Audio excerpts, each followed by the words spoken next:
son preguntas que en muchos casos, doctor Fernando Simón, tienen que ver con datos que hoy ha ofrecido el Instituto Nacional de Estadística, el INE. Lo preguntan muchos medios y se suman a ello otros tantos, lo formulo a través del enunciado de Radio Nacional de España. Los datos del INE dan una cifra de fallecidos en España hasta el 24 de mayo de casi 44.000 muertes más en relación al mismo periodo del año pasado.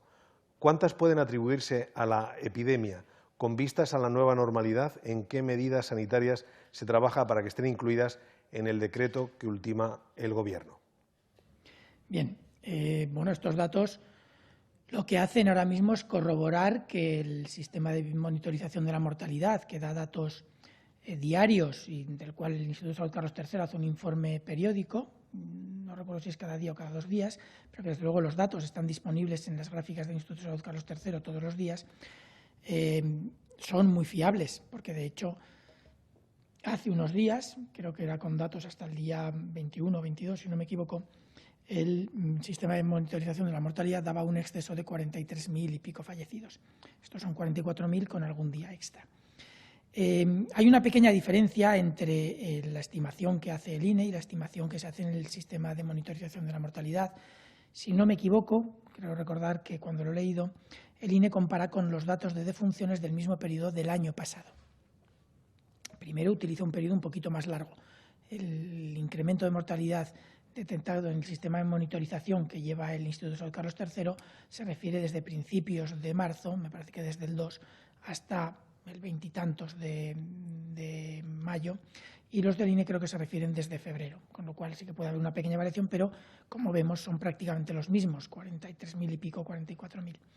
La diferencia está en que el INE compara con los datos de mortalidad del año pasado, mientras que el sistema de monitorización de la mortalidad hace un modelo de lo que esperaríamos utilizando una serie más larga. Ustedes saben que la mortalidad en invierno puede estar asociada a la gravedad de la epidemia de gripe, a la temperatura más o menos fría que pueda pasar y a algunos otros factores. Eso hace que un año con una temperatura relativamente suave y con una epidemia de gripe relativamente suave pueda generar menos mortalidad que un año con características completamente diferentes. Por lo tanto, no es mala comparación con el año pasado, pero siempre en este tipo de comparaciones se tiende a comparar con series más largas, que es lo que establece el sistema de monitorización de la mortalidad. En todo caso, como ven, no hay apenas diferencias y yo creo que son datos completamente compatibles. ¿Esto qué implica? Pues que sabemos que tenemos alrededor de 28.000 casos fallecidos. Terminaremos de tener la cifra cerrada cuando las comunidades terminen de actualizar las bases de datos, que espero que sea muy, muy pronto. Pero estaremos en torno a los 28.000, que suponen prácticamente iba a decir un 66, 60 y tantos % del total de exceso de fallecidos detectado tanto por el INE como por el sistema de monitorización de la mortalidad. Estos son que claramente han fallecido por coronavirus. Son casos en personas que tienen un diagnóstico positivo de coronavirus. Si luego ha habido otra causa, que ha sido la causa principal de la muerte, es otra cuestión, pero desde luego estas personas han fallecido con una infección. Eso lo sabemos. Luego han podido fallecer porque tenían, se me ocurre, un cáncer terminal y que al mismo tiempo tuvieran la infección, pero que la causa de muerte fuera el cáncer, no lo sé. Pero desde luego esas 28.000 y pico personas son personas que que se fallecieron con una infección por coronavirus. Además, sabemos que ha habido algunas personas que han fallecido con cuadros compatibles con coronavirus, algunos de ellos sin estar infectados por este virus, otros sí que habrán estado infectados por este virus. Y esos no cuentan en las estadísticas de casos confirmados. Por lo tanto, algunos de ellos pueden ser de este tipo. Igual que algunos de los casos confirmados por coronavirus, como he dicho, pueden no haber fallecido de coronavirus. Además, tendremos otros posibles excesos de mortalidad. Pueden estar asociados a factores múltiples y son la parte restante de esos casos, que puede ser alrededor del 30-35% si descontamos todos aquellos que hemos dicho, quizás un poco menos, quizás un poco más. Todos esos pueden haber fallecido por múltiples razones. No he revisado los datos de letalidad asociada a la gripe de este año. Una parte podría ser debida a eso, si es que hay un exceso de mortalidad asociada a la gripe. Podría haber algunos casos, sabemos, que debido a la situación de sobrecarga que ha habido en los hospitales, algunas personas han retrasado su acceso a los servicios hospitalarios o por miedo a infectarse o por cualquier otra razón. Y eso puede hacer que una persona con un infarto de miocardio pueda llegar tarde y puede incrementarse la letalidad. Esto puede haber pasado, no lo sabemos, pero sabemos desde luego que el incremento de mortalidad ha sido más de esos 28.000 y pico casos que se han detectado confirmados por coronavirus, más esos que pueden no haberse diagnosticado, pero que han podido fallecer con coronavirus. Y luego tenemos otra parte que no podemos ahora mismo valorar exactamente a qué se debe. Esto lo podremos valorar cuando dentro de unos meses los certificados médicos de defunción con la causa principal de fallecimiento nos permitan hacer estadísticas mucho más detalladas.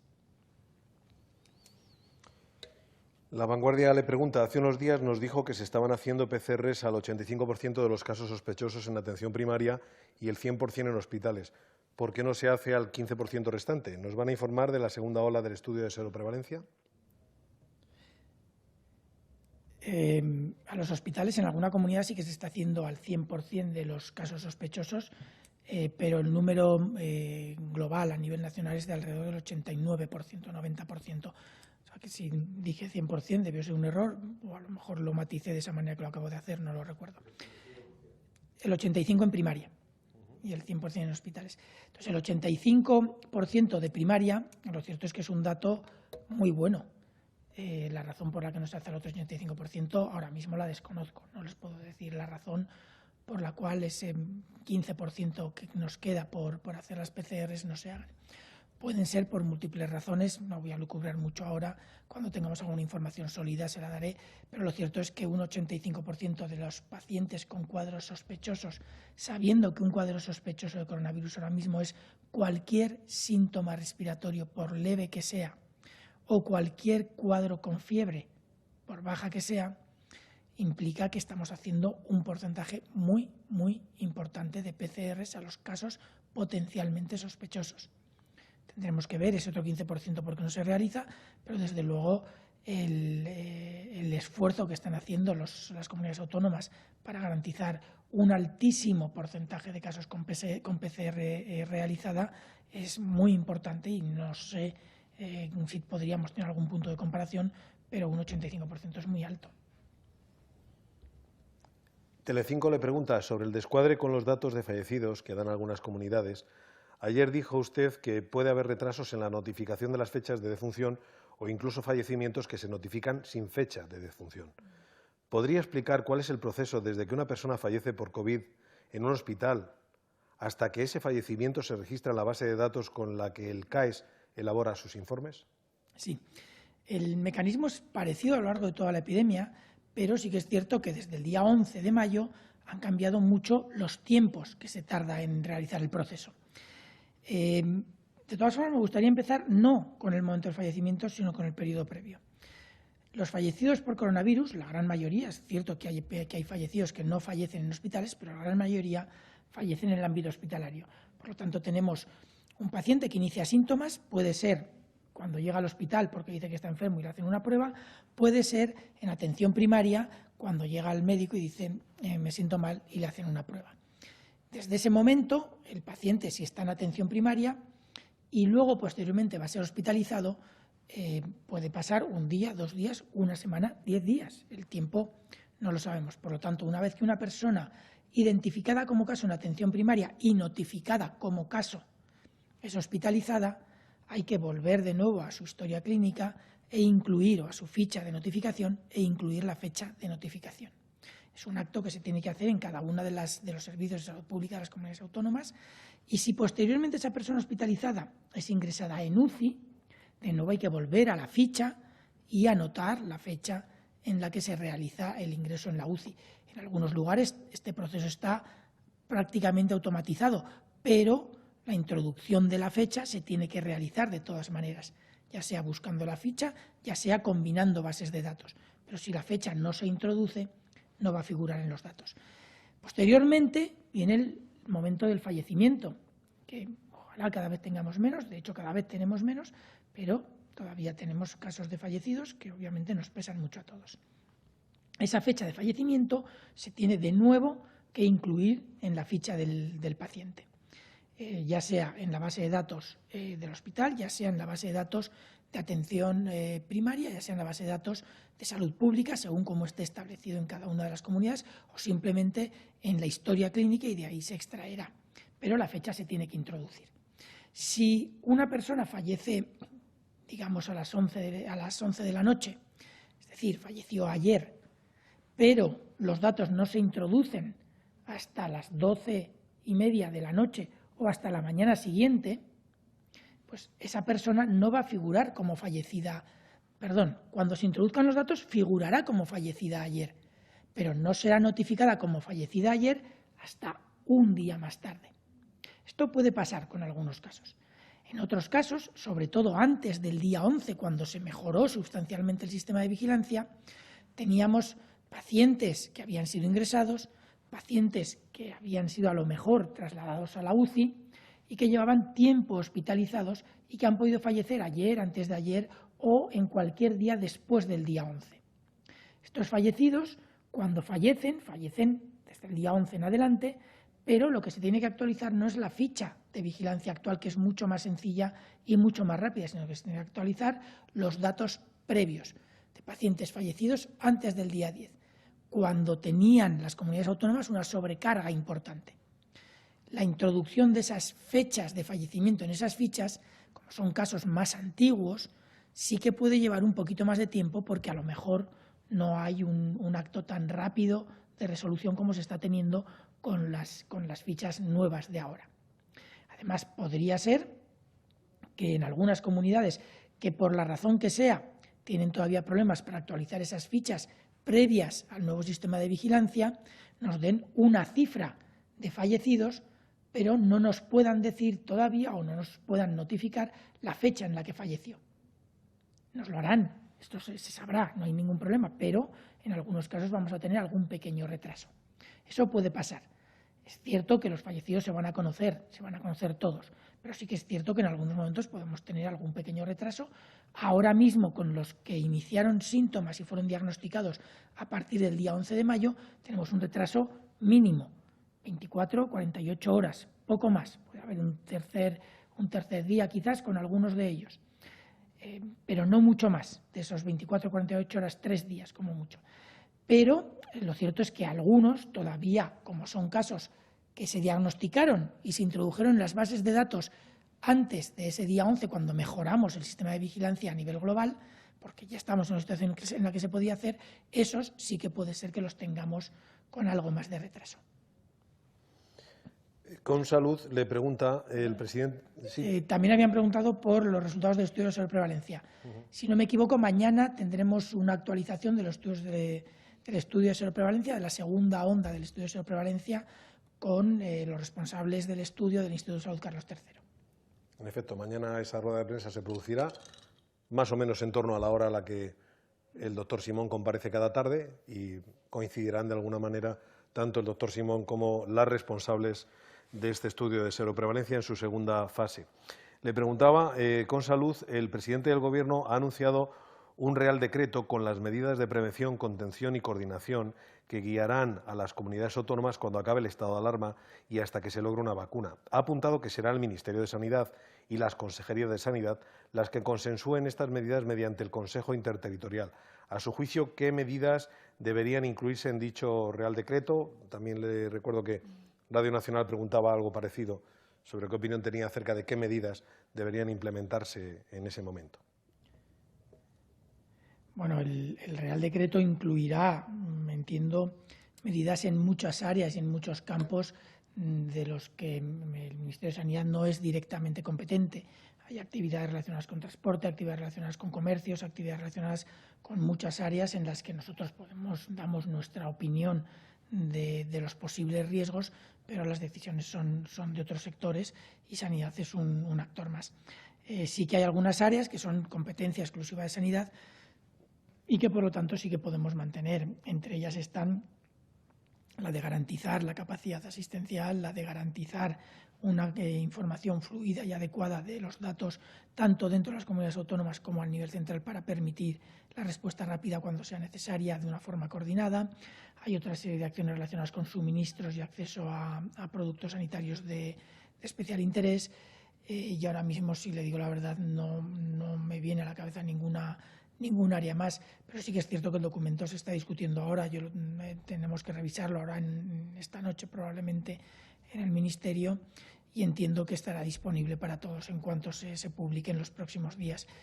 No quisiera ahora mismo meter la pata diciendo algún área que a lo mejor posteriormente, cuando se consensúe entre todos los que participamos en la discusión, pueda retirarse, o no decir alguna que pueda ser importante y que se me haya olvidado. Una nueva pregunta para volver a aclarar todo lo referente a los datos, si lo estima conveniente. Europa Press, ¿de dónde procede el aumento de fallecidos de la estadística de hoy? ¿Por qué si reconocen 63 en los últimos días solo suman 1 al total? Y Castilla y León registra hoy 1.925 fallecidos y ayer 1.924, pero hoy suman 28 en los últimos 7 días. ¿Cómo se explica?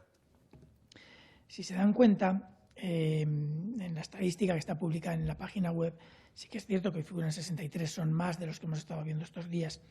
Castilla y León ha hecho un esfuerzo enorme por notificar y actualizar las bases de datos y lo ha conseguido hacer a día de hoy.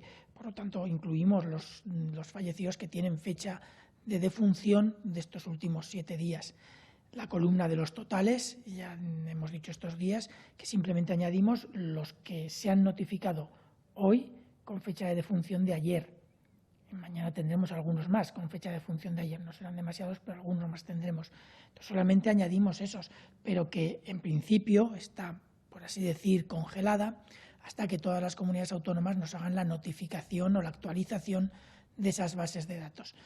Yo creo que será una cuestión de días. Prometí que iba a estar en aproximadamente una semana, espero que en una semana, me parece que es hoy o mañana. Si no es hoy o mañana, será el viernes o el lunes. Pero lo cierto es que los datos que tenemos hoy, el incremento se debe a ese esfuerzo de actualización que ha hecho la Comunidad Autónoma de Castilla y León. Básicamente es por eso. Y el incremento se debe a que uno único ha tenido fecha de defunción de ayer. COPE le preguntaba por alguna discrepancia parecida en el País Vasco, también de Castilla y León, pero además añade, ¿cómo explican que el número de positivos se haya triplicado desde el lunes? El número de positivos de nuevos... ¿Cómo explica que el número de positivos se haya triplicado desde el lunes? No entiendo muy bien si se refiere al número de nuevos diagnosticados, porque el número de nuevos diagnosticados se mantiene más o menos. Sí que es cierto que hubo un día que hubo 71 nada más, es cierto, y puede ser que fuera el lunes. El lunes, bueno, entiendo que parte de eso es el efecto fin de semana que todos conocemos, en parte, y también pudo ser que el lunes había alguna comunidad autónoma que que tuvo algún problema de carga de los datos por problemas informáticos, si no recuerdo mal. Pero sí que es cierto que el lunes hubo, yo creo que fue el lunes, me parece que fueron 71 casos, pero sí que es cierto que los días siguientes, ayer, martes y hoy, tenemos estos 219 que no son muy diferentes a los que estábamos observando también los últimos días de la semana pasada. No es nada más que un reflejo claro del esfuerzo diagnóstico. Si recuerdan la gráfica que hemos mostrado hace un momento, el esfuerzo diagnóstico ahora es mucho mayor y estamos detectando muchos casos de esos asintomáticos o cuadros leves que hasta ahora no se detectaban y además están haciendo cribados y barridos en diferentes grupos poblacionales, los profesionales sanitarios, residencias de ancianos y algunos otros grupos poblacionales. Por lo tanto, es normal que tengamos algunos diagnósticos más. Pero si se fijan, la evolución de los casos diagnosticados con fecha de inicio de síntomas en los últimos 7 días o en los últimos 14 días sigue una progresión similar a la que hemos estado observando, un poco menos aguda hacia abajo porque se está notificando mucho más, detectando muchísimo más, pero seguimos teniendo una tendencia descendente, algo más suave que en las semanas previas, pero sigue siendo descendente pese al gran esfuerzo de búsqueda que se está haciendo. Una última pregunta que le formula, en este caso, es Asturias Televisión. Si puede hacer una valoración, ¿qué le parece la concesión del Premio Princesa de Asturias de la Concordia 2020 a los sanitarios españoles que combaten el COVID en primera línea? Si se les ha concedido ya, me parece perfecto y estoy encantado de que se reconozca el esfuerzo enorme que ha hecho todo el colectivo sanitario durante esta epidemia. No sé si esto ya es en firme o es una propuesta, pero me parece que es... la concesión del Premio Princesa de Asturias pues, de la Concordia a los sanitarios españoles. Me enorgullece, aunque sea un poco de refilón, porque seguro que su trabajo ha sido mucho más duro que el mío, el que este trabajo se dé a todos los sanitarios, en el que se incluyen, entiendo, todos los trabajadores de atención primaria, de atención especializada, hospitalaria y de salud pública, que desde mi punto de vista se lo merecen claramente. No sé cuáles serán los otros candidatos, pero dudo que en un año como este, con una epidemia como la que hemos fallecido, pueda haber muchas dudas de que este colectivo se merece todo lo que se les pueda premiar. Doctor Simón, pues muchísimas gracias por sus respuestas y buenas tardes. Gracias a ustedes.